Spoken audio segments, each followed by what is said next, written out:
in our study of the properties that conformal symmetry imposes on theories that have that symmetry. And our ultimate goal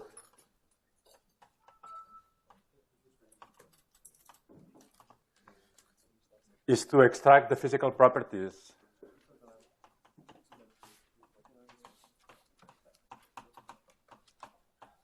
from conformal invariant theories. And in particular, one of the things that we will start doing is understanding the constraints that conformal symmetry imposes on observables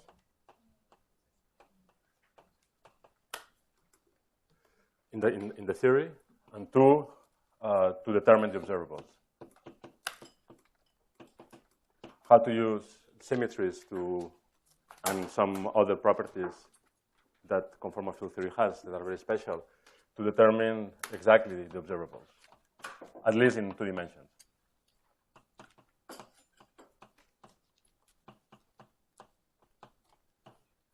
So let me just tell you quickly the kind of what are the kind of observables that we want to consider in conformal field theories.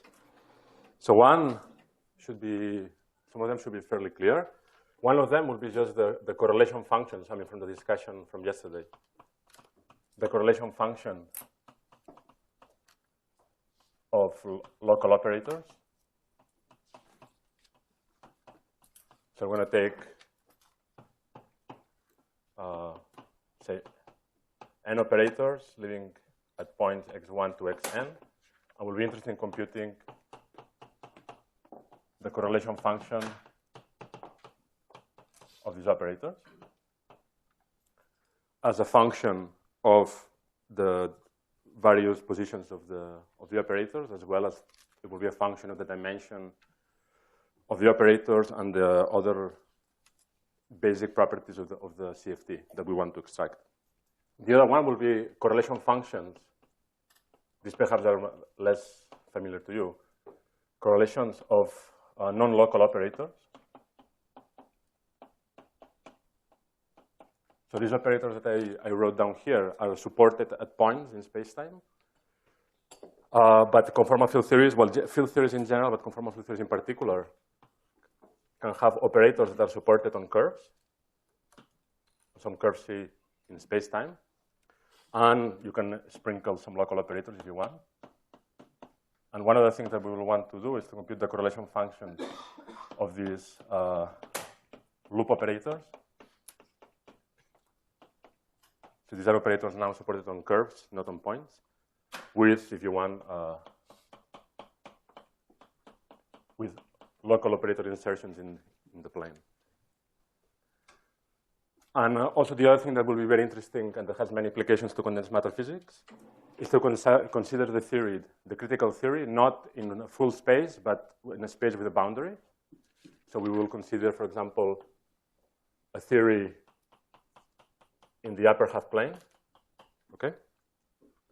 And we will be interested in studying the response, the correlation function of, for example, some local operator in the presence of the boundary, okay? And this will have some nice physical information. So as you see, there are many different types of observables that you can construct in CFTs. I mean, there are many more than these ones, but this is just to give you a flavor. And what we want to do is to use as much as possible the powerful constraints that conformal symmetry will impose on these observables to, yes? How would you define the loop operator? Well, so this would take me far afield, but this is, in gauge theories, have you seen Wilson loop operators? No? I'll describe them later in the course.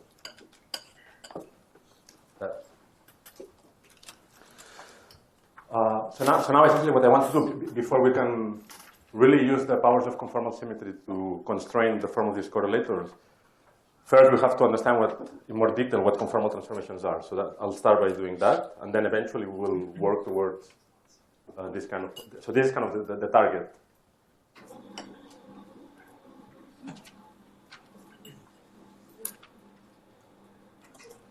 Okay, so now I want to study conformal transformation. asymmetries of space-time. I mean, irrespective of whether there's a field theory that has that symmetry or not. So now we're just talking about space-time symmetries. But maybe as a warm-up, before that, let's first review something that should be very familiar. Not the conformal transformations, but Poincaré transformations. And I'll say it in a language which will make quite obvious how to generalize the notion of a Poincaré transformation to the notion of a conformal transformation. So what is a Poincaré transformation? So this is some transformation from x to x tilde, a function of x. Say that maps a point x to a point x tilde. That has the property that it preserves the form of the metric. So if we're in flat space, so now we're talking about Poincaré transformation, so it's going to be the flat metric, eta mu naught. And here we can be either in Lorentzian signature. For most of what I say, there's no big difference between being in Minkowski space or Euclidean space. So we will both consider Lorentzian or Euclidean. So for example, here the signature will be minus, plus, plus, plus. So in general, I'll be working in D space-time dimensions. Or in Euclidean, the signature is all plus. And in terms of equations, what a Poincaré transformation does is essentially preserve the metric. So it means that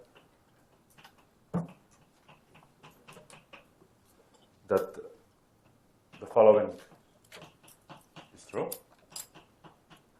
So if you make the mapping from x to x tilde, a Poincaré transformation preserves the form of the metric. Okay? So this remains the same. All that you did is change the coordinates here. Now, this can be written in a way that probably is more familiar to you, but it's completely obvious. Is to write this as eta mu naught equals eta rho sigma dx tilde dx mu dx sigma dx mu. Okay? So the set of mappings x to x tilde that satisfy this equation, that preserve the Minkowski metric, are exactly the definition of a Poincaré transformation.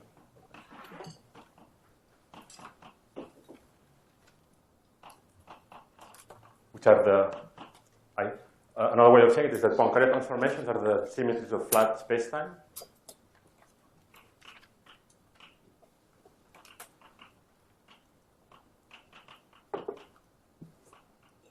Or they're also known as the isometries of the metric, okay, of the flat metric. Okay. So now it's a straightforward exercise that you have probably seen to find the most general transformation x tilde that has this property. These are the Lorentz the Poincaré transformations. So let's discuss them a little bit. The general solution to this equation, you know, is that x tilde mu is given by a mapping that is at most linear in x. Okay, and now actually we will show now soon from the infinitesimal transformation. So right now this is an arbitrary transformation. X tilde can push you far. It need not be close to the identity. You can map an arbitrary point to an arbitrarily far away point. We will soon focus on infinitesimal transformations that have the property that at any given point, the transformation maps that point to only a nearby point. These are transformations that are connected to the identity. So they almost don't do anything, but just a little bit. And so this is the most general Poincaré transformation.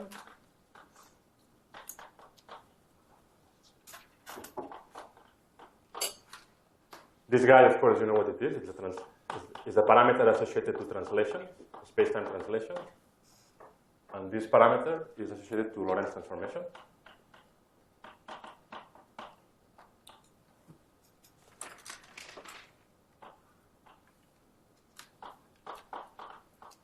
And now by plugging in this general linear transformation that solves this equation, you can determine what constraints this matrix lambda has to satisfy.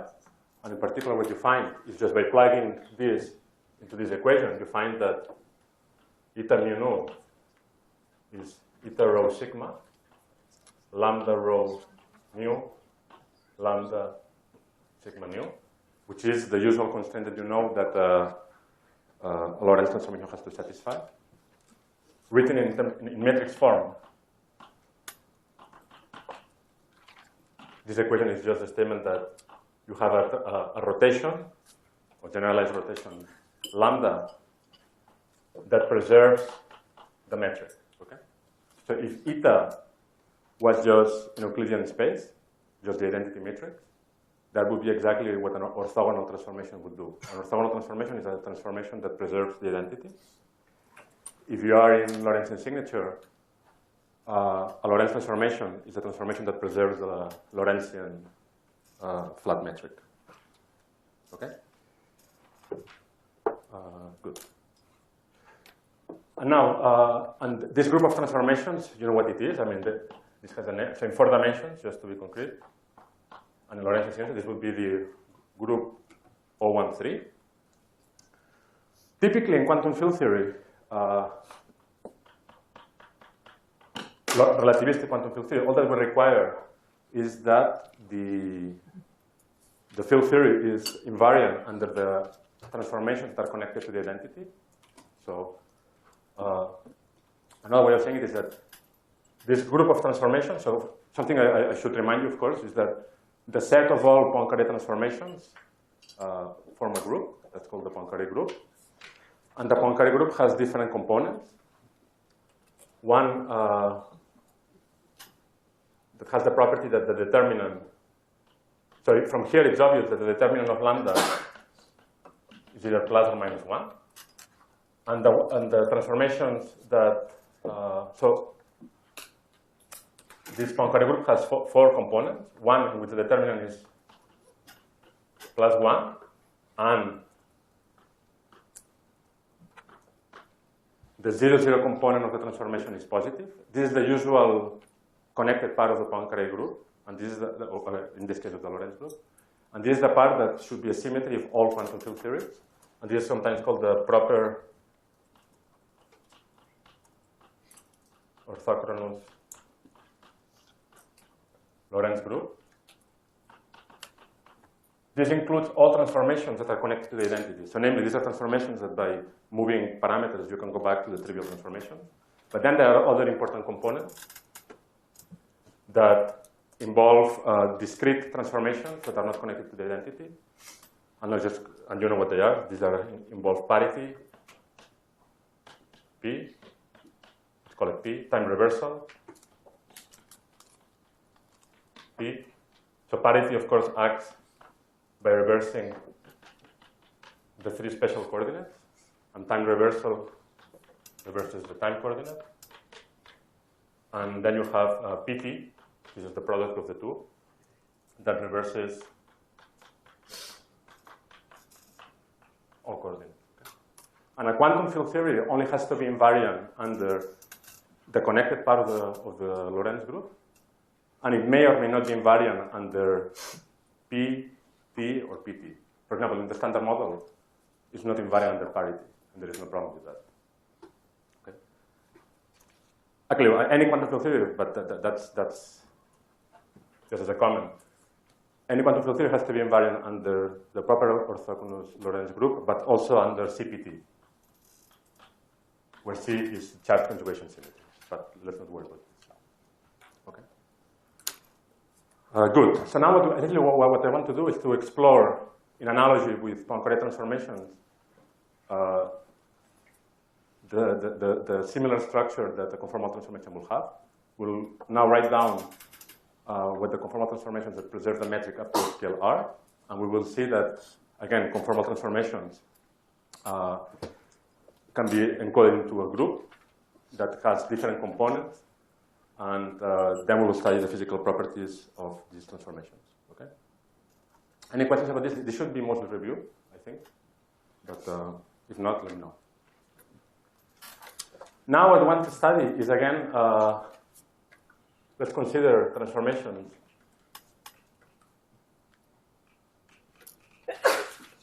Infinitesimal transformations. So these are ones that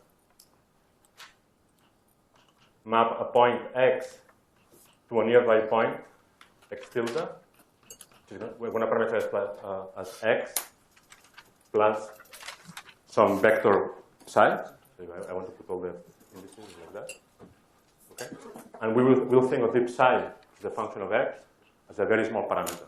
Okay? So that just barely moves any point to a nearby point. Okay? And this psi is a vector field that generates the transformation.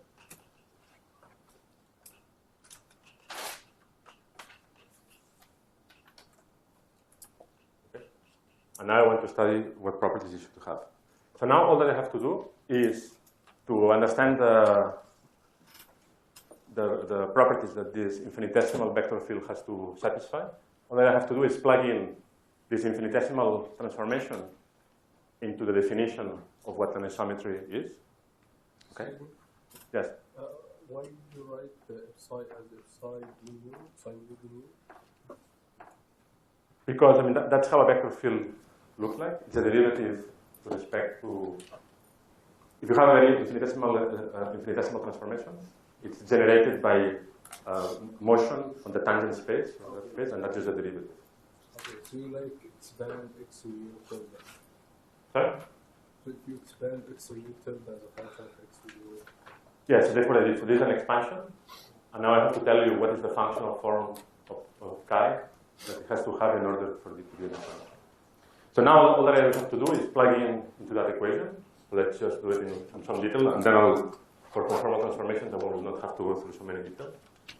So now if I take x tilde equals x plus psi, this matrix of partial derivatives will have a delta function piece, and the first derivative with respect to the parameter of the transformation.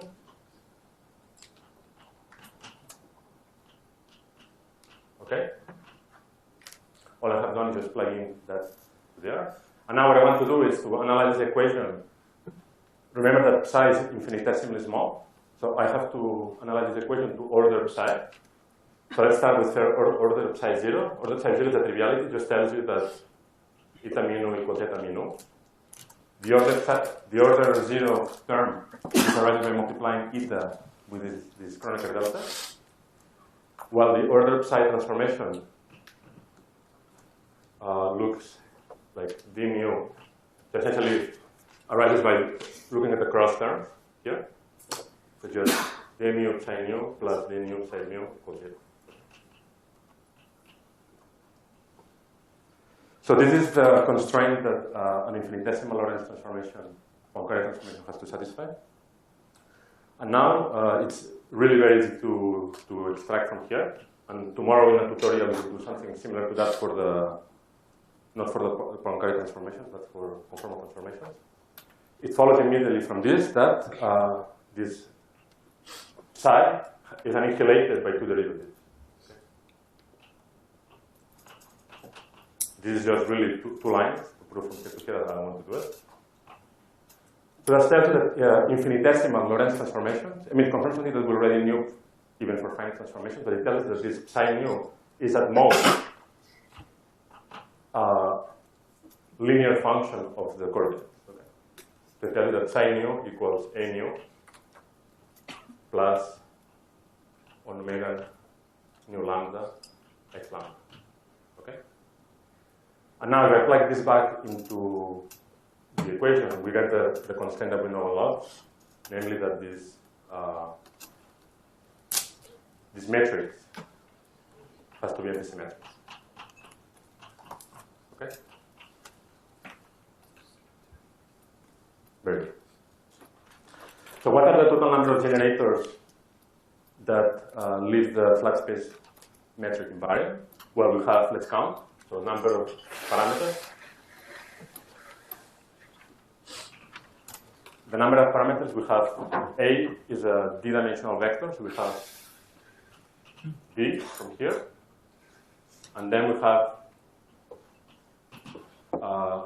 rank 2 antisymmetric matrix that has D times D minus 1 over 2 components. So in total, the Poincare group has D plus 1 over 2 parameters. And therefore, generators. There is one generator associated to each parameter that induces a Poincare transformation. And of course, these parameters are associated to translations, to the translation generator, and these parameters are associated to the Lorentz generator. Okay? So just as the set of Poincare transformations give rise to the Poincare group, the set of infinitesimal Lorentz transformations give rise to the Poincare algebra. Okay?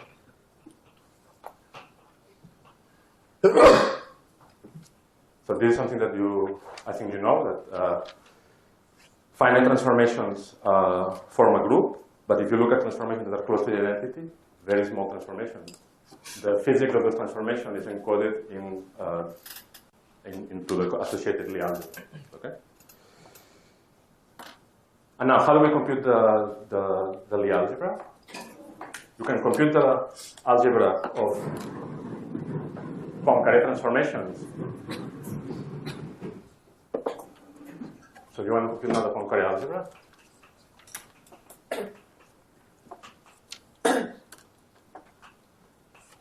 You can always extract the information about a space-time symmetry algebra by looking at the commutator of the vector fields that generate the transformations. Okay? So if you take, I already said that there are two generators here, P mu. P mu is associated with the vector field that has the constant parameter. So P mu as a vector field is going to be like minus I d mu. These i's are a bit conventional, but these are the standard convention that you have like in quantum mechanics when you talk about the translation operator. And the rotation generators you can extract from the linear term in x, and it just looks like minus I x mu d mu minus x mu d mu. Okay? Is this something you've seen before? Yes? I have a question about the previous. How did we obtain the second derivative of psi 0 from this? Yeah, so that's something that I didn't show explicitly, but it's very simple. Take a derivative of this equation, and now write the same equation that you get there 3 times, doing a cyclic permutation of the three indices. Add 2 of them and subtract the other one, and you get that. You'll do something very similar in the tutorial. It's completely straightforward, but the basic idea is just to differentiate the conformal, the Killing vector equation. By the way, yeah, so this kind of equation is called the Killing vector equation. So now, just from the knowledge of the behavior of the infinitesimal transformations, you can compute the commutator. So I'm not going to do it in front of you, but you know how to do it. I just compute the commutator of these vector fields, and you indeed get the Poincare algebra that you know a lot, or should love. And then I'm not going to write it. There are 3 other terms that should be here, but those are fixed completely by symmetry, because remember that m mu nu is antisymmetric in nu and mu, and m is essentially antisymmetric in these 2 indices. So all I have to do is take this term and antisymmetrize with respect to mu nu and rho sigma. Okay, maybe I should write it down. Just this one sign. Okay, so if now I antisymmetrize and not make a mistake, that's also not trivial. So now I'm antisymmetrizing with respect to mu nu. Now I'm antisymmetrizing with respect to rho sigma. And now I'm antisymmetrizing with both. So I get eta mu sigma and mu rho. Okay? And this is the standard form of the Poincare algebra. Yes? The association with the generators with differential operators, under what spaces is that association valid? Like, is it only on scalar field spaces? Now I'm just acting on functions, yes. Like on any function of the coordinates? Yes. Okay. Later on, when we act with the Poincare or any space-time symmetric group on fields, apart from the kinematical part of the transformation that acts on space-time, there is an orbital part that knows about what are the Lorentz properties of the field. So if you have a spinor or a vector, if you act with the Lorentz transformation on a vector, you'll induce a rotation like this, but you'll also induce a rotation on the internal space of the vector, on the mu index of the vector. But right now, this is just a representation of the Poincare algebra on functions. And from that, you can just extract. So the logic is that you solve these Killing vector equations. This gives you exactly the form of the infinitesimal vector fields that generate all possible transformations. And by taking commutators of such vector fields, you generate the algebra. Okay. Likewise, if you compute the commutator, well, it's obvious that the commutator of P with P is 0. The other last commutator you have to worry about is the commutator of Lorentz transformation with translation, and that just gives you, this essentially just tells you something that you already know, which is the fact that P is an object that has an index. So it tells you that under Lorentz transformation, P transforms like a vector. And this is exactly what this statement is.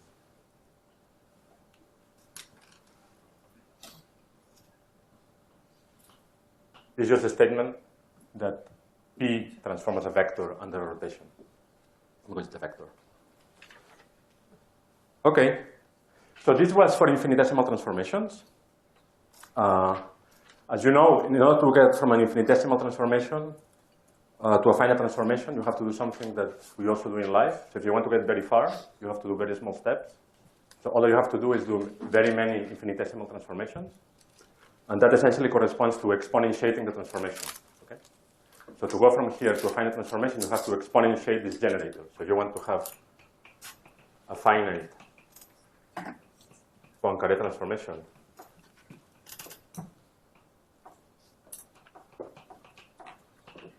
What you have to do is look at the action of,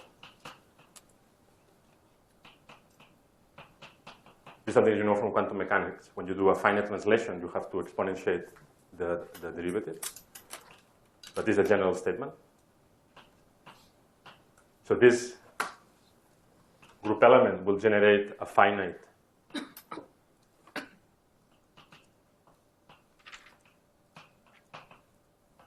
Poincare transformation.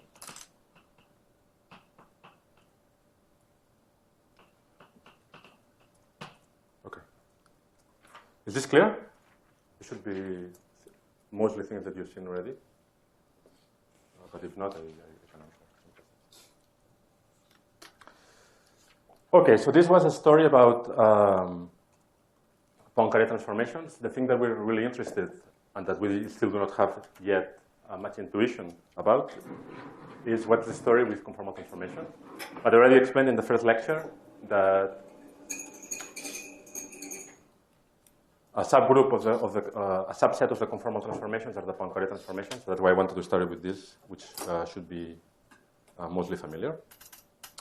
So now let's really go properly to the conformal transformations.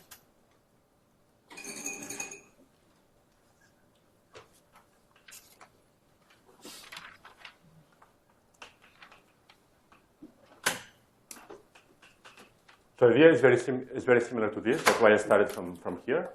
And now I'm doing conformal transformation of flat space-time.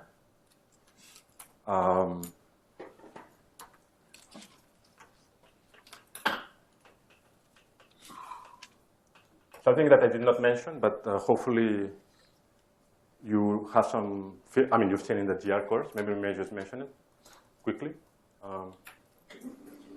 So here I was asking what are the symmetries of the flat Minkowski metric. But you can always ask what are the symmetries. Instead of being on a flat space, you can be on a curved space with a metric. And you can ask what is the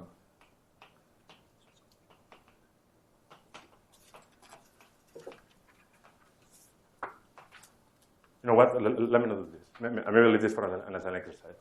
I just want to say that this equation, of course, is only valid for flat Minkowski space, and there is an obvious generalization of this if you're in a curved spacetime. But in this course, we will mainly work in flat spacetime.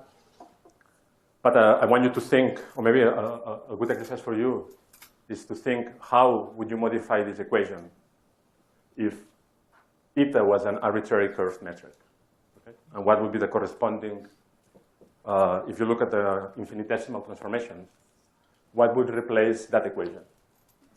What I call the Killing vector equation. How would it change if I'm considering the symmetries of an arbitrary curved metric? But in order not maybe to be simple for now, let's just look at a flat spacetime. So conformal transformation is, again, some mapping from x to x tilde as a function of x.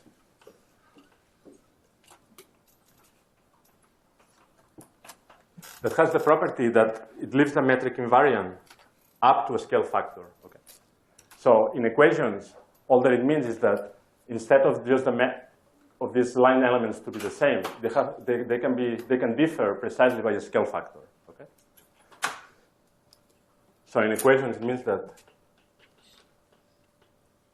there is a scale factor which I'll call capital omega, eta mu nu dx mu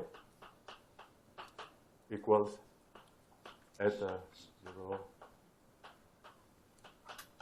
Okay. And in particular, if I choose a transformation for which this omega, this scale factor, this guy is called the scale factor, for obvious reasons, because it's the rescaling of the line element.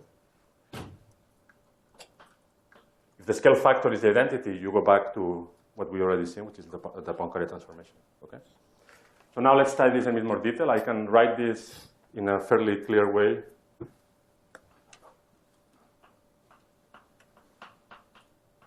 Equivalently, I can write it like this.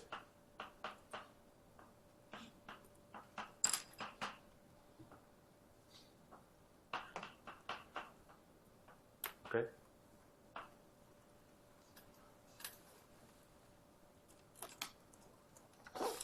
So we're looking at mappings x tilde that satisfy this property. Okay? And this will generate, these are the conformal transformations. The solutions to these equations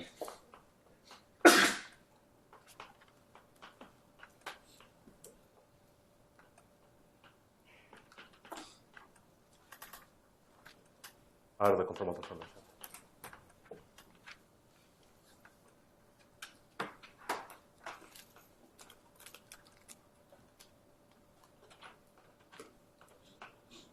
Okay.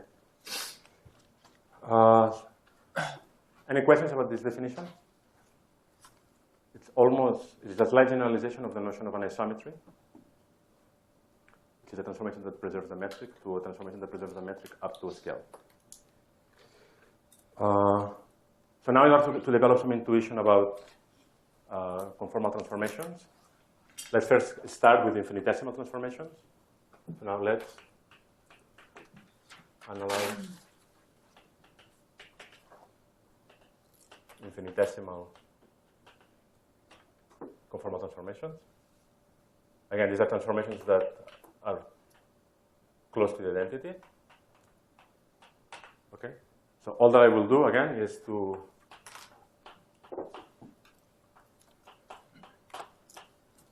let x mu be a small deformation of x, parameterized again by this vector field chi of x. Okay. And all that I have to do now is analyze this equation. Let's call this equation this.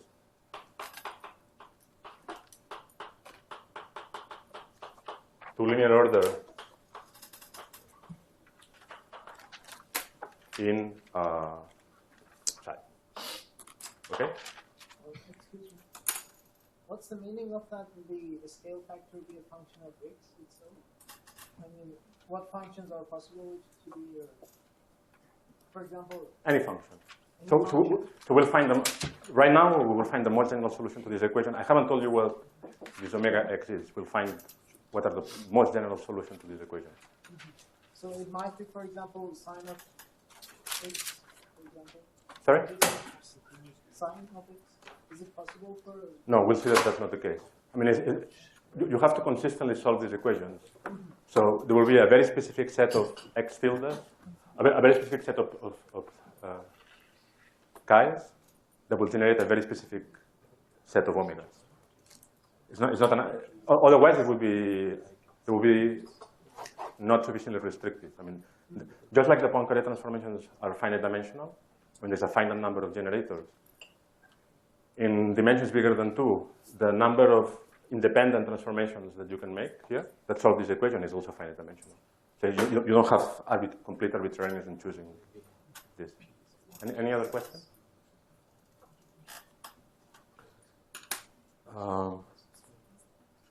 Okay, so now all that we have to do is, again, expand this equation.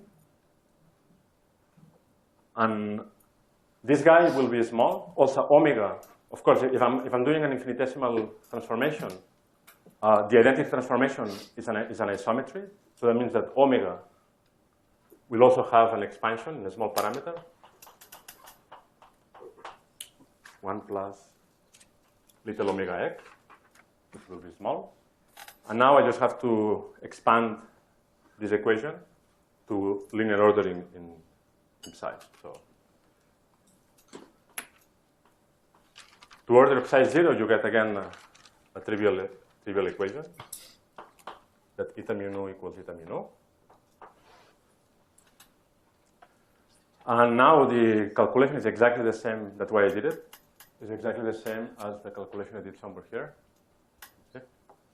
Or maybe I erased it. Oh, there. Yeah, so it's exactly the same as that equation there, except that on the left-hand side, to leading order in psi, now I have a term which is proportional to little omega, right?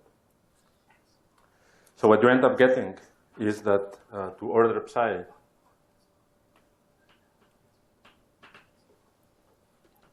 you get the equation that we already had, which was this d mu psi mu plus d nu psi mu.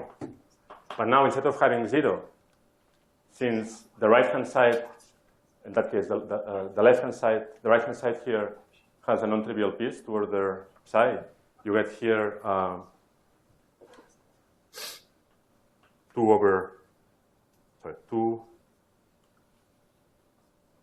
omega x eta mu nu. Okay. Is it clear how I got this? I'm just really expanding the basic definition of a conformal transformation to linear order in the parameter. Okay. And now, just by taking the trace of this equation,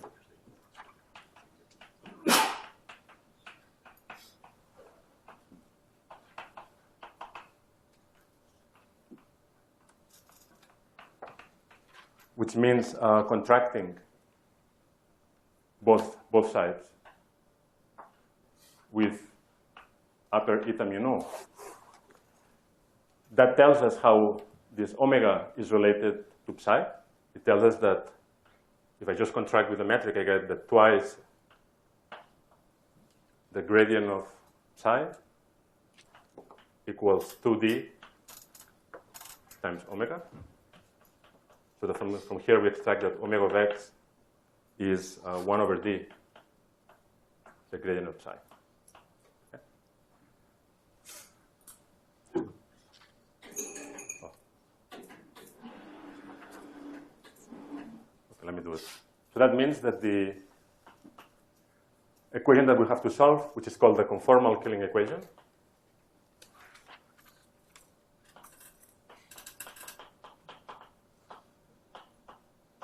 generalizing the notion of a Killing vector to a conformal Killing vector, is the equation d mu psi mu plus d nu psi mu equals 2 over d And now I just plug in here omega in terms of psi. Derivatives of psi. Okay.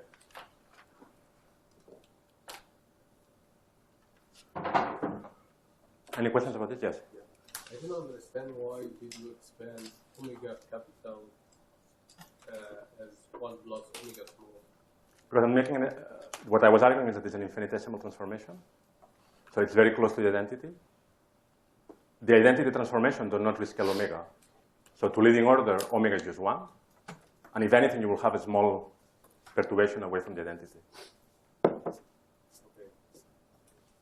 Another way of saying it is solve this equation that I wrote here, and you'll find that to leading order in psi, omega has to be 1. Otherwise, you wouldn't solve this equation.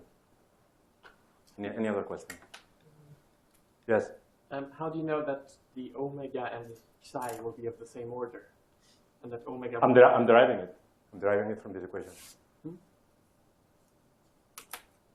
Oh, yeah. I mean, that's exactly what this equation is doing. But that's the gradient of psi, not psi itself. But yeah. No, but I mean, this is the solution to the system of differential equations to this order. That's it. Yeah, but my question was about how you motivate this. That you can, how you can say that psi and omega is of the same order in infinitesimal things. I mean, Well, I mean, this guy the psi is a smooth transformation. I mean, I'm not sure what you're worried about. I mean, this just follows directly from the expansion here. Even if you didn't know what order of sigma is, you discover it here. I mean, you discover what sigma is from this equation. but you're now. It's a consistent. I mean, the fact that sigma is this is a consistency of this equation. Follows from a consistency of this equation. Yeah, but you're Yes, assuming yes. that's the omega. If psi is small, why is the derivative of psi also small? No, but if you wish, I mean, that's Not the question. No? Okay. yes. Maybe ask me later. I'm not sure what. No, I think that, I understand his point where well, Jacob, I think, says, you have the equation star, and you're deriving the conformal Killing equation from the fact that you assume that omega is of the order of psi, not, say, psi squared or psi to the fifth or whatever. You're assuming that it's of the same Well, I order. mean, when you do a power series, until proven guilty, you have all terms there. So I'm saying that the first term is non-trivial. It could have been in a different universe that the first term could vanish, but it doesn't. So I'm just doing a power series expansion in a small parameter, and I'm finding all the terms in the series.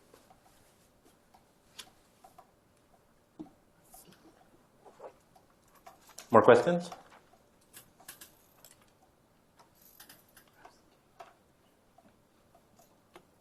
Okay, so now this is the beast that we have to study.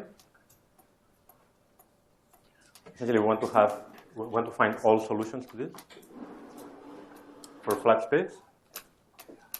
Let me go to the report, maybe.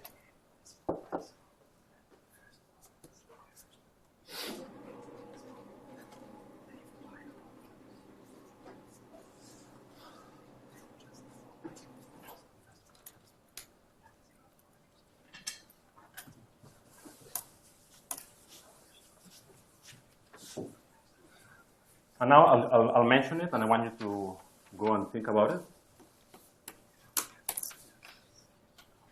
Just like before, I just briefly mentioned that you can generalize the notion of what an isometry or a symmetry of an arbitrary curve metric is.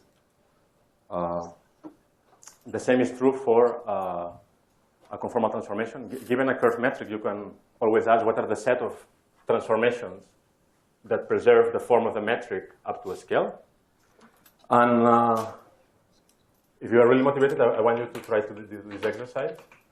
This may or may not be in the tutorial tomorrow, I don't know. I want you to try to see that if you try to generalize this equation, I don't know if you see it.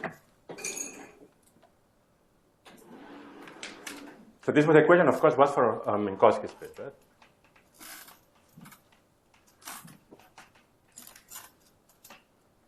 I want you to try to derive following this kind of logic. It should be quite straightforward. Show that the conformal scaling vector equation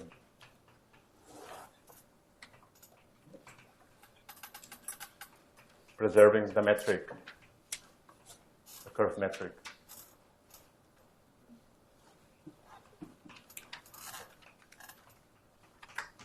up to scale, of course, is given by this equation.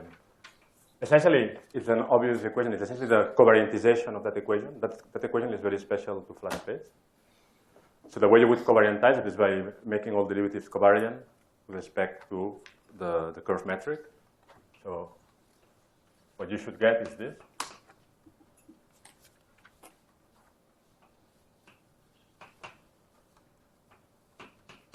And now here you get G mu naught of x times the gradient of psi, where this covariant derivative, just to remind you, is the partial derivative. But now in a general curve manifold, of course, you have a connection piece. So this will have the connection part.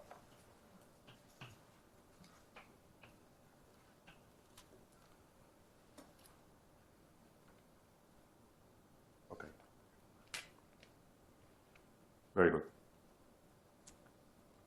I think sometimes in order to understand a concept, it's good to try to generalize it a bit, and then it reinforces the original concept. Okay, very good. So now going back to our task, we're trying to construct the set of all possible conformal transformations in flat space, infinitesimal conformal transformations in flat space. So now we want to solve this equation. It's very similar to the analysis I did for infinitesimal Poincare transformations. And in fact, that definitely you will have to do tomorrow in the exercise. You'll be essentially proving the following statement. So it follows just, again, by taking some simple derivatives of this equation and combining equations and really elementary algebra, that equation, let's call it star,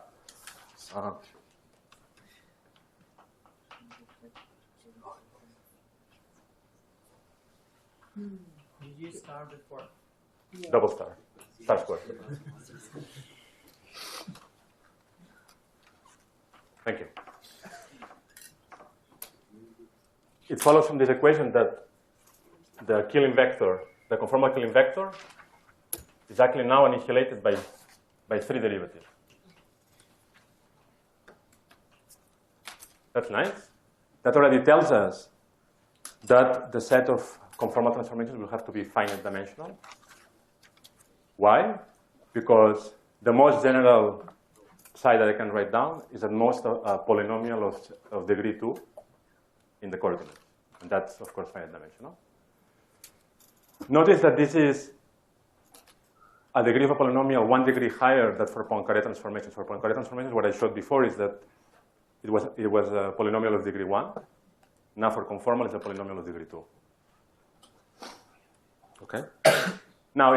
So now you can just go ahead and write the most general degree 2 polynomial. So we'll have a constant part, a linear part, and a quadratic part. And in order to really fix what the form of the polynomial is, all that you have to do is plug the most general ansatz to the quadratic polynomial back into the equation, and this will tell you what the form of the polynomial is. Okay? And that's something also that you'll do tomorrow.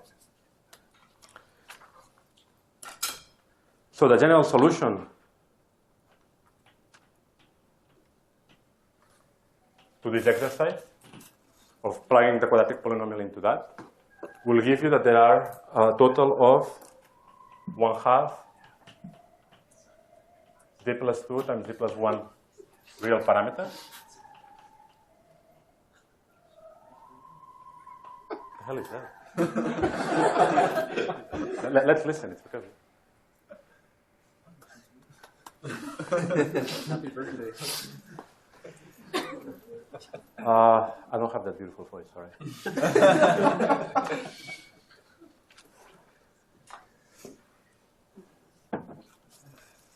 And now let's see more explicitly how the parameters appear in the expansion of this quadratic polynomial. So there's going to be a piece that we already knew from before. It has a piece which is just a constant. We'll have a piece that is, actually there are two different terms that are linear in the coordinates. One with this omega, one like this. And then the quadratic piece is fixed to be of this type. So x squared minus 2x mu b dot. Okay? Where these parameters are, so a mu, b mu, and lambda are arbitrary, while, again, by plugging this back into the conformal Killing equation, we find again that omega mu nu is antisymmetric, okay? Which you would expect, okay? So now we can indeed see that this is the number of parameters that we have. From here we have two d-dimensional vectors, right? So you have 2d plus one real parameter, 1.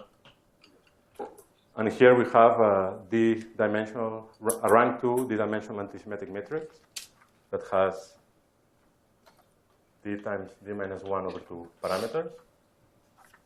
And if you sum these two, you get that. Okay?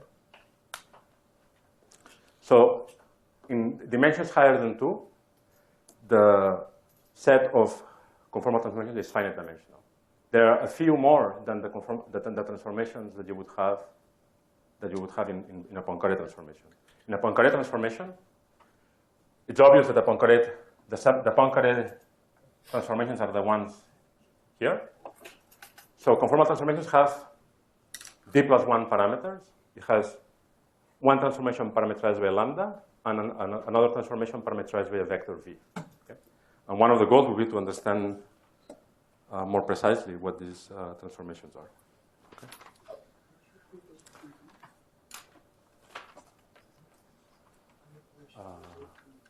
Good. Let me see.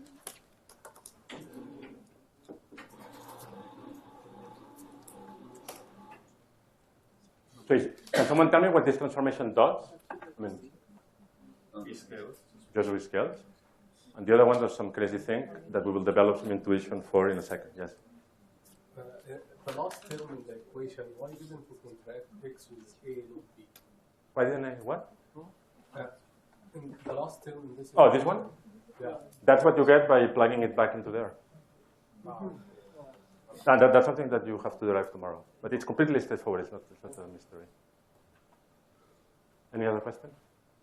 Is that infinitesimal? Yes. So lambda is a small point? Yes. Yeah, so maybe to develop some intuition, it's clear what these transformations are. Let me just... Well, all are clear except the last one. For the last one, I'll have to do a trick to lead you to believe that it's not completely unreasonable.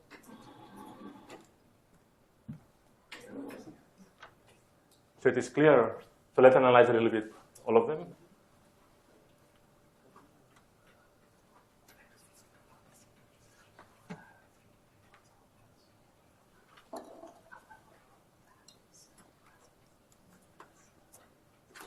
So what are these transformations doing?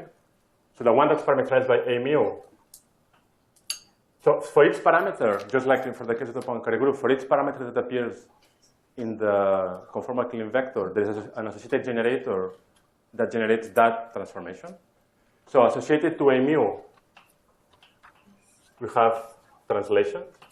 And notice that, remember that I was saying that we're looking at transformations that map x to x plus psi. And indeed,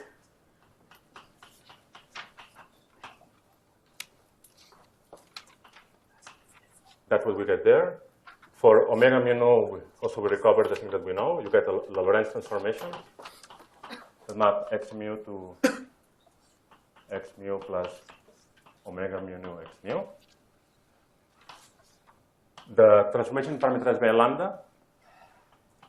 This guy we will call a scale or dilatation generator.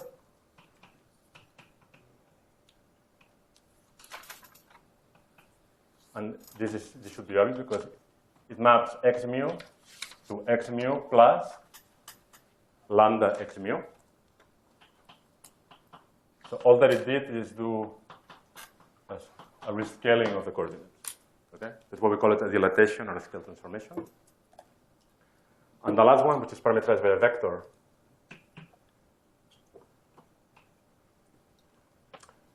we call it k mu.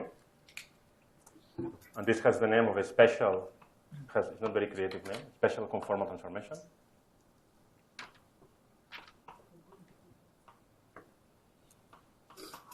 And this one does something weird. It does precisely this kind of quadratic shift. So it maps x to b mu x squared minus 2x mu b dot x. Okay? But soon we will get a handle on what the meaning of this is.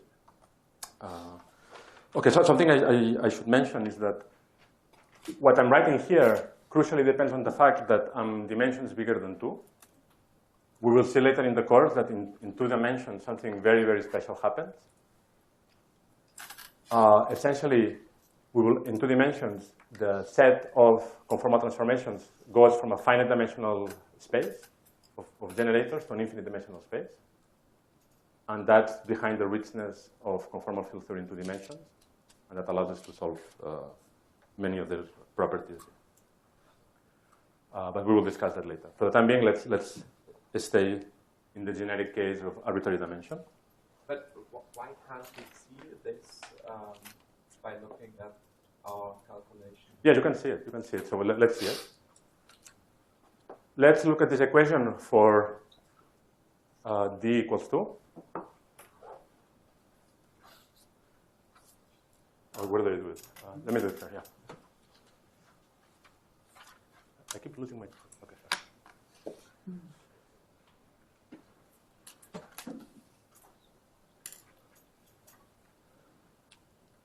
So let's analyze this equation in 2 dimensions. And let's look at this term by putting mu nu equals 1, 1.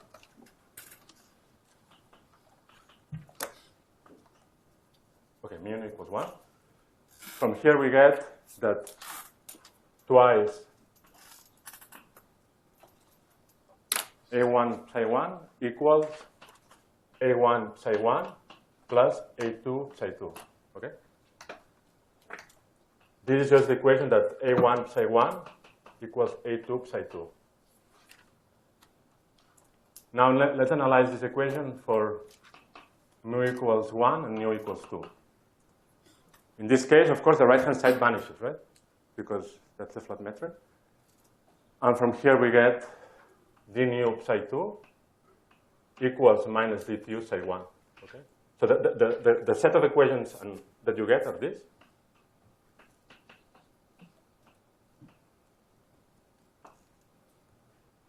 What is the name of these equations? Cauchy equation. Sorry? Cauchy. The Cauchy-Riemann equations.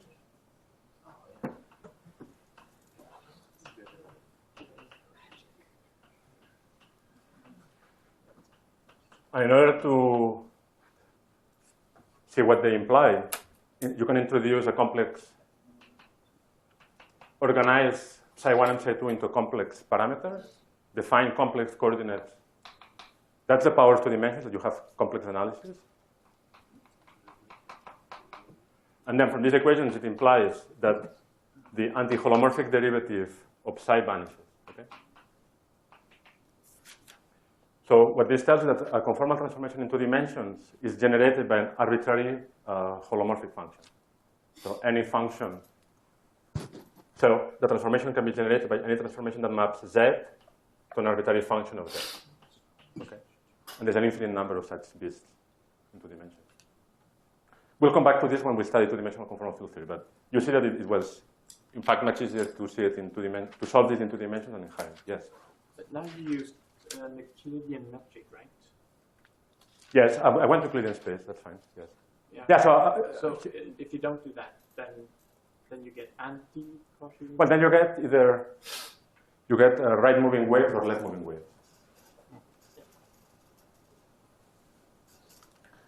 In this subject, modulo some minor subtleties, it's completely equivalent to study things in Lorentzian or Euclidean signature. But the power of complex analysis is most manifest, of course, in Euclidean signature. But if you went to Lorentzian, you would have this nice interpretation as that things propagate at the speed of light. So any function that's purely right moving or left moving, or sorry, in this case, purely right moving, right, generates a conformal transformation.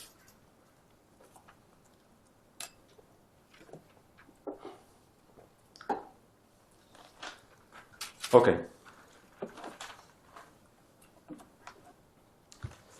So now that we have the explicit form of the conformal Killing vectors that generates the conformal transformations, we can use the same trick that we used before for Poincare group, and we can construct from these infinitesimal transformations the conformal algebra.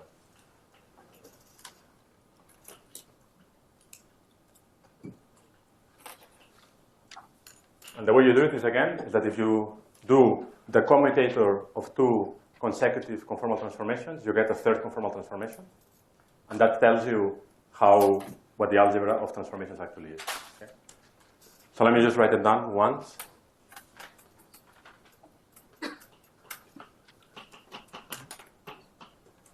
So the Poincare part we already wrote down.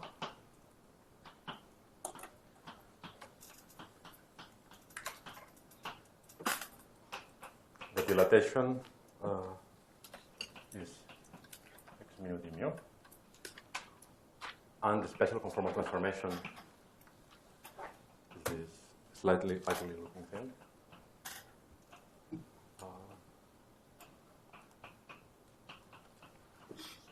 Okay. And now all that you have to do in order to see what happens when you do the commutator, say you first do a translation and then a dilatation, minus a dilatation and a translation. You want to see what kind of transformations you generate on the right-hand side. It's always the case, and that's something that hopefully you know from GR, that if you make two transformations, the commutator of two consecutive transformations generates another transformation.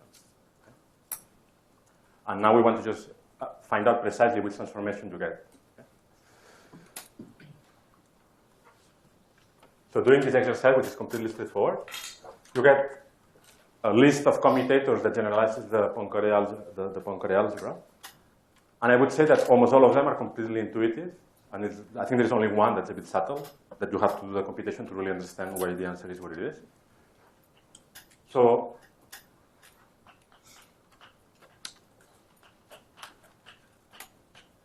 this guy, I'm not going to write completely again. That's the guy that we had before. These are the Lorentz transformations.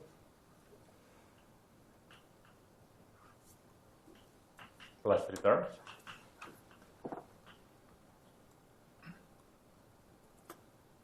Plus three terms. Then we have what happens when you do a Lorentz transformation and a translation. That also we know.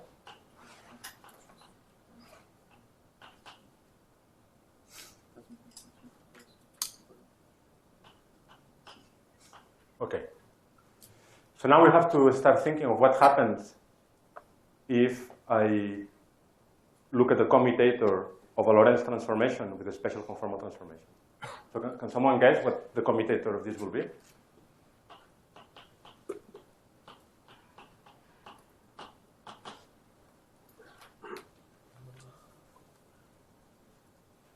Yes.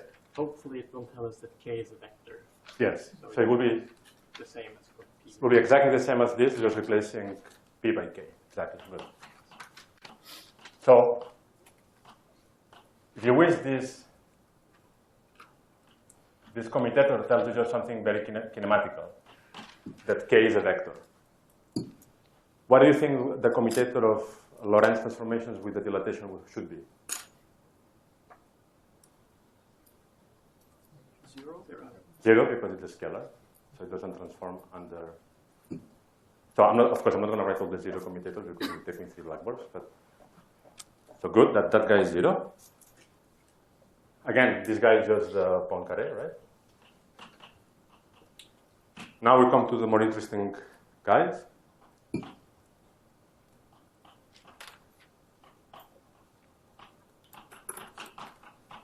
This also already tells us something interesting. It tells us that if I look at the commutator of dilatation, so in the subject of conformal field theory, one of the things that we're very interested in doing is in diagonalizing. So when you do quantum mechanics, and say non-relativistic quantum mechanics, you're interested in diagonalizing the Hamiltonian of your system. In conformal field theory, the operator that we're more interested in diagonalizing is this guy, the dilatation operator. And precisely the eigenvalues of this dilatation operator gives us these anomalous dimensions that I kept talking about in the lectures. Okay? So this commutator tells us that if I have a state with a given dimension, delta, this should remind you a little bit like the algebra of the harmonic oscillator.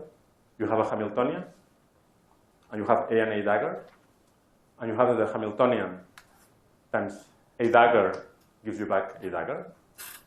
So that equation, what it essentially tells you is that if I have a state that has some dimension delta, and now I want to compute the dimension of the state P mu times that state, it tells you that this increases the energy of that state by 1. Just like if you have in harmonic oscillator, you have the ground state and I add with A dagger, you increase the energy by 1. It's exactly the same logic. Of course, we will study in more detail what is the tower of states that you get when you look at the Hilbert space of a conformal field theory, but this is just to give you some intuition that this is not completely crazy. It also has intuition that P mu has a mass dimension, and therefore it has a non-trivial scaling with the dilatation operator. So just like P mu is like a raising operator, K mu, the special conformal generator, is an annihilation operator. So instead of raising the energy, it lowers the energy. Okay. So from here, you should extract that P mu, K mu are raising and lowering operators.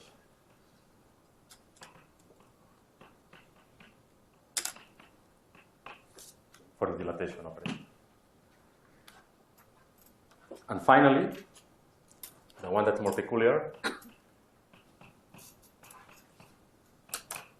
is the commutator of P mu with K mu. And essentially what you get is, this in some sense is also almost fixed by Lorentz invariance and scale invariance. Of course, not the coefficients. To fix this coefficient, so this, if you wish, are basic, actually the signs here you have to fix by, what I want to say is that there are many terms in the algebra that are fixed just by kinematics, are your definition, and the rest of the coefficients are fixed by the Jacobi identities. So you have to make sure that the algebra closes, and that for example, tells you that there is a relative sign between the right-hand side of this commutator for P and K, and it also tells you the coefficient that you get here. Okay.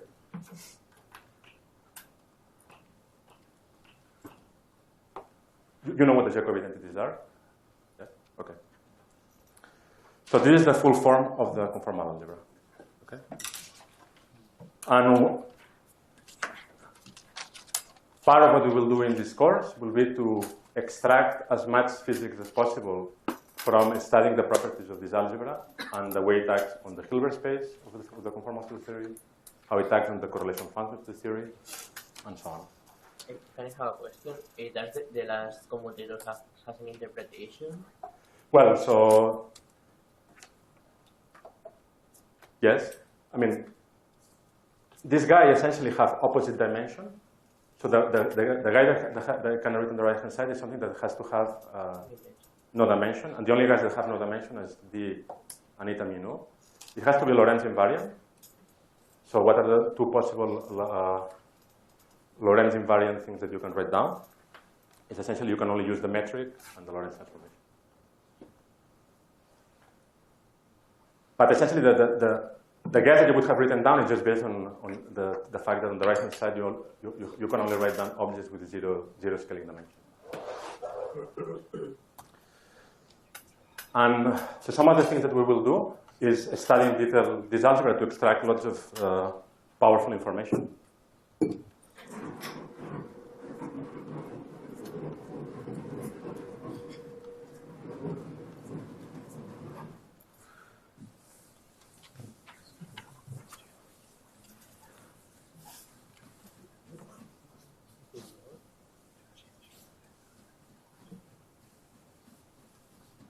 In particular, we will use the conformal algebra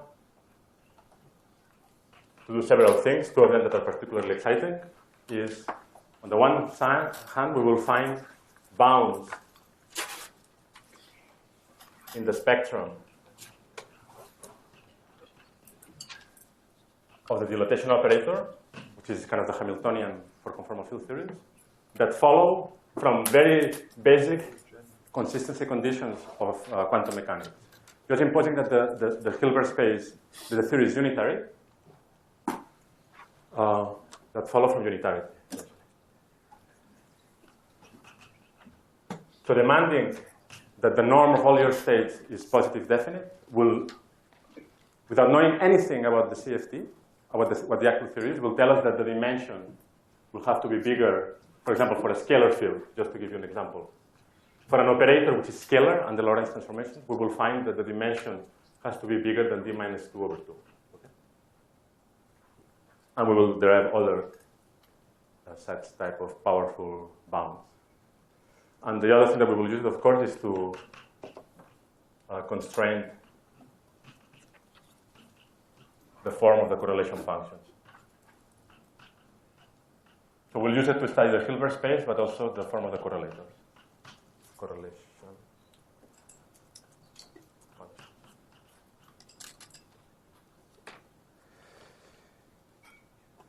Okay.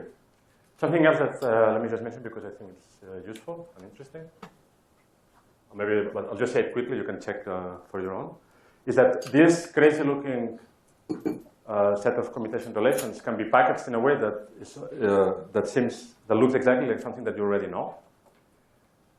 Notice that I counted here the number of generators. It was 1/2 d plus 2 times d minus d plus 1.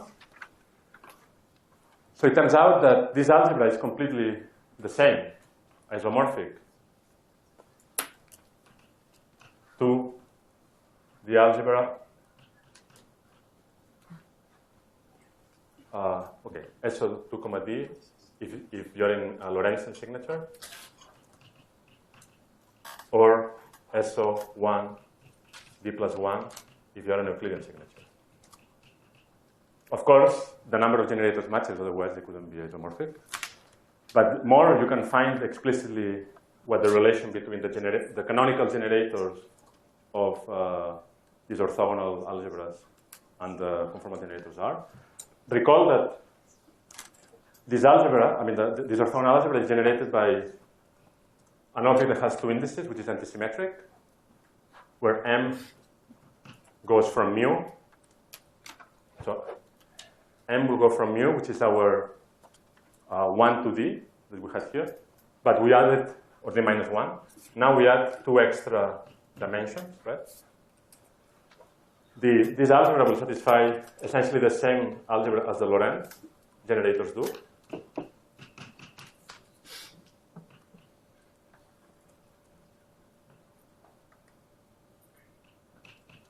Plus 3 terms. Okay. And now you can check that indeed, if you make the following map,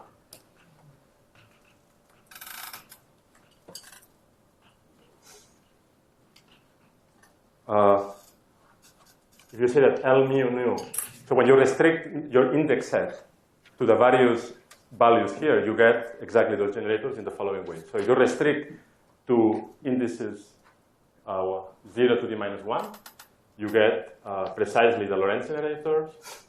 If you look at the component which has an index in the two extra dimensions, you get the dilatation operator. Okay, this D is not the same as this D. Let me put a D hat.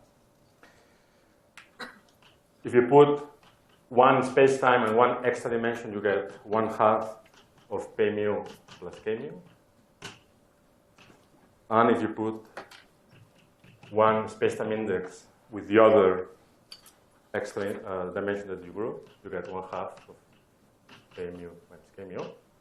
So now what you can go ahead and check quite straightforwardly is that given these commutation relations that I wrote down here, they look a bit strange, but they're not, that by using that, you can just very simply show that you get exactly the orthogonal algebra in D plus 2 dimensions. Okay? And this is useful for many things. In particular, just a small parenthesis, because I cannot help myself about saying this, that the fact that a conformal group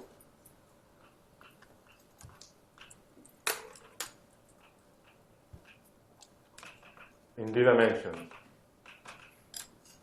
equals the O 2, D Jordan-Lorentzian algebra, let me say algebra for the time being,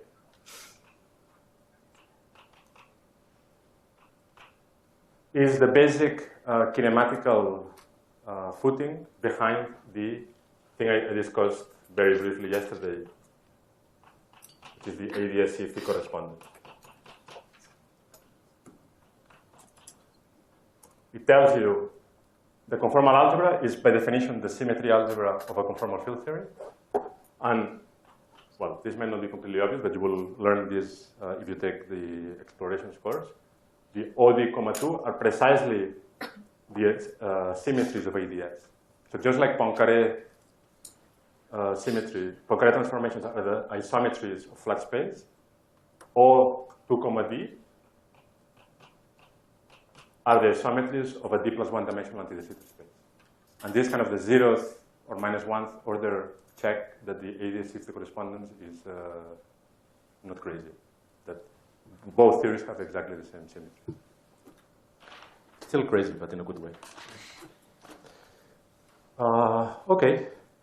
So far, I've been talking about the infinitesimal conformal transformations. Now you might wonder, just like I did for the Poincaré group, I want to find out what the finite conformal transformations are. This is pretty obvious for all the transformations except the last one, the quadratic one. So there is a simple trick that also gives you some intuition about what these special conformal transformations are, which I'll describe now. Let me not erase this.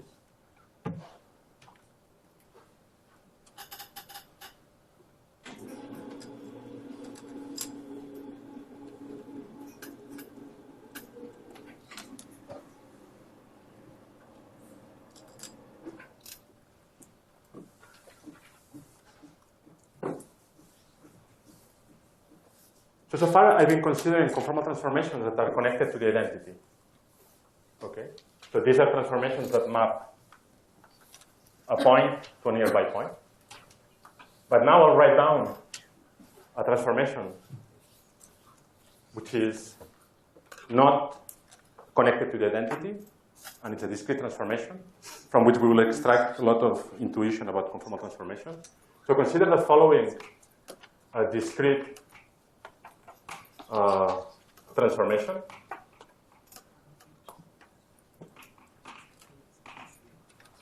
We'll call it inversion for obvious reasons, you'll see. This is a transformation that takes x mu to x tilde mu, which is just x mu over x squared. Okay? So clearly this is a discrete transformation, because if I do it twice, I go back to the identity. Okay? It's also obvious, and I'm not going to check it for you, that it's a conformal transformation, because if I compute,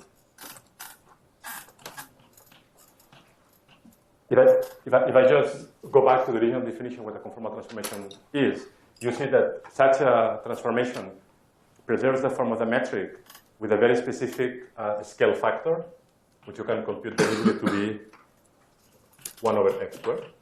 Okay. So definitely this is a perfectly well-defined conformal transformation. So what role is it playing in conformal field theories? Let me tell you a couple of things.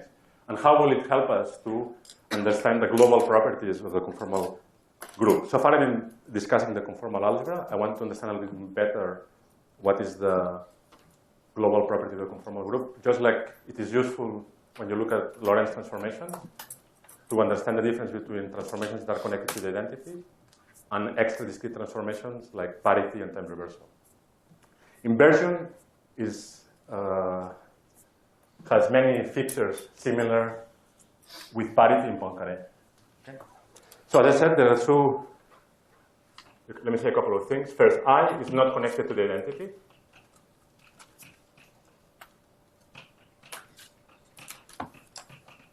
That's clear because if you are, actually, let's think about Euclidean space for a second. If you are inside the unit sphere, the conformal transformations maps, this inversion maps the inside of the unit sphere to outside the unit sphere. And in particular, likes to map points that are near the origin, very far away from the origin. So this possibly cannot be connected to the identity. The other thing that's important about, or peculiar about I, is that it changes, just like parity does for Lorentz transformations, changes the orientation of space-time. That's another way of saying that this transformation is not really connected to the identity. And that's something you can check quite explicitly, quite easily.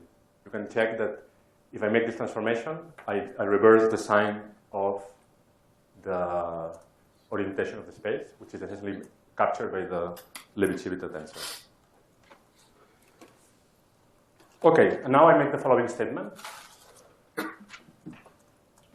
So we're interested in the conformal group. One way you can think about the conformal group that does not rely on going through this conformal Killing equation and so on is that the conformal group itself can be constructed.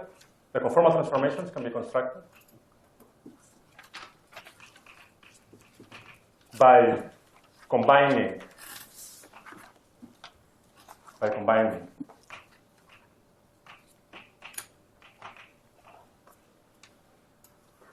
Poincaré transformations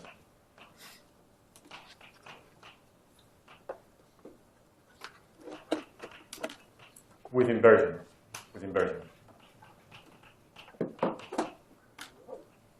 Okay? So if this statement is true, it must be true that by suitably acting with inversions on Poincaré transformations, I will also generate all the generators in the superconformal algebra that we discussed. Okay? So now, so something that you have to be careful. To be more precise, the conformal transformations that we're interested in are the ones that are connected to the identity. Just like for Lorentz transformations, we're interested in Lorentz transformations that are connected to the identity. Are obtained by looking. So this generates some group, which turns out to be, not surprisingly, the O2, the group of transformations.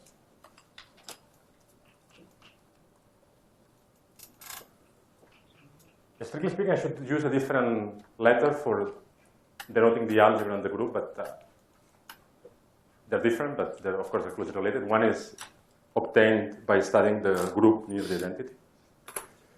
But the more precise statement is that the conformal transformations that are connected to the identity are the ones that live in the connected component here. Okay? So that means that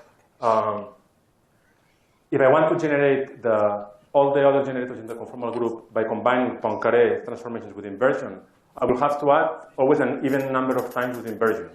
Because inversion changes orientation, so it cannot be possibly connected to the identity. But if I act twice, it is connected to the identity. So the thing that's exciting about this is that if I look at, let me look at conjugation of the translation generator by inversion. So I act with inversion, I do a translation, and I act with inversion again. this maps x mu, and you can check this yourself very simply, to x mu plus a mu x squared plus 1 plus a squared x squared plus 2a dot x. Okay? And now what I ask you to see is that if I now, this is a finite transformation because this was a finite translation, but note that under, if a is small, which means that it's an infinitesimal transformation, you precisely get the transformation generated, the infinitesimal transformation generated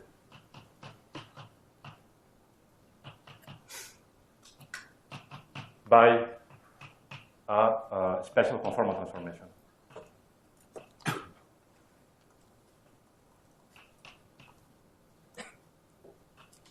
Which I wrote somewhere here. Well, you remember, I think, right? Well, it's essentially that guy, exactly, yeah. So what this tells us, that this was a clever trick to find out. So by looking at the conformal Killing equation, we only get information about the infinitesimal transformation. By doing this trick, what we found is the finite form of the special conformal transformation. Okay? And now it's interesting for you to check that I can also conjugate with all other elements in the Poincaré group. You get that. Also, you can conjugate dilatation. Interestingly, you get a minus sign. And this will have important consequences later when we study the Hilbert space structure of conformal field theories. Can I have a question? Yes. Can we obtain the dilatations? I mean, you see that we can, the transformations that we can get by combining Poincaré and inversion, it's only the special conformal transformation, right? But not the dilatation. No, but the point is, if you look at the commutator, if I now do a special conformal transformation and then a translation, I will generate the right-hand side. So that's why it's really it's efficient. Any other question? It's probably better. Actually, I have to go to an exam. I'm already late for an exam. I should probably stop here. And right-hand side, but unless is there some quick question that you have? Yeah. Or maybe we will. Well, it's better that we continue tomorrow because I'm running late. Okay. Thanks.